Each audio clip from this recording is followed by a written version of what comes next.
il signor Giuseppe Covolano di voler prendere in moglie la signora Elisa Possamai, qui presente. Sì. Dichiara la signora Elisa Possamai di voler prendere in marito il signor Giuseppe Covolano, qui presente. Sì. I testimoni hanno sentito.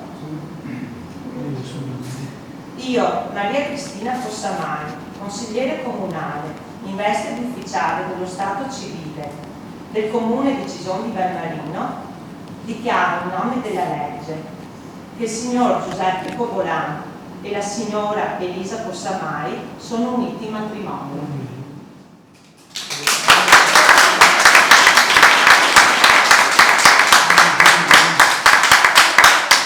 Oggi è una giornata importantissima per voi, dopo 30 anni di unione, un sogno che va a coronarsi. Qual è il vostro stato d'animo e le emozioni di questo momento? Sono tante.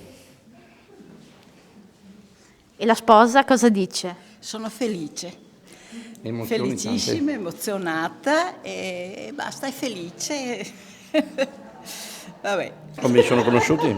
Allora, cercavo una sarta perché io vivendo da solo avevo bisogno di una sarta che mi accorciasse i pantaloni così e mi hanno indicato la signora. Sono andato dalla signora vedendo, non so, la pensavo già sposata, già tutto a posto.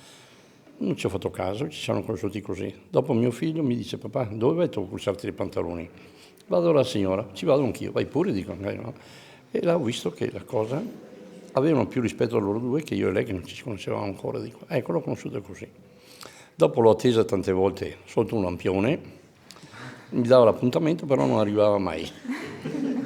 La cercavo a casa, non so dove sia, e dopo purtroppo lei andava per la sua strada e io sotto il lampione aspettavo come un asino.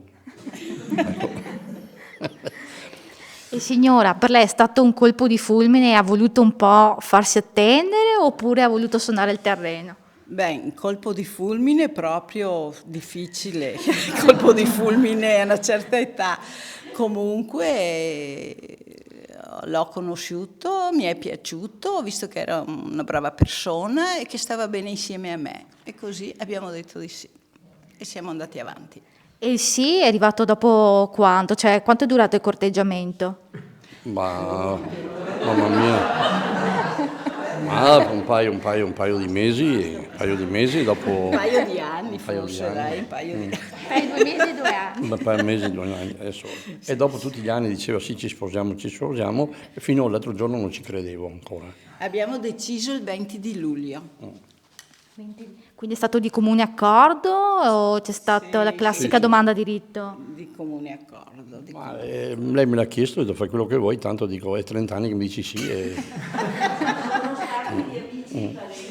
Alle giovani coppie o alle coppie in generale, qual è il consiglio che volete dare per mantenere sempre vivo un rapporto? Ma tanta pazienza.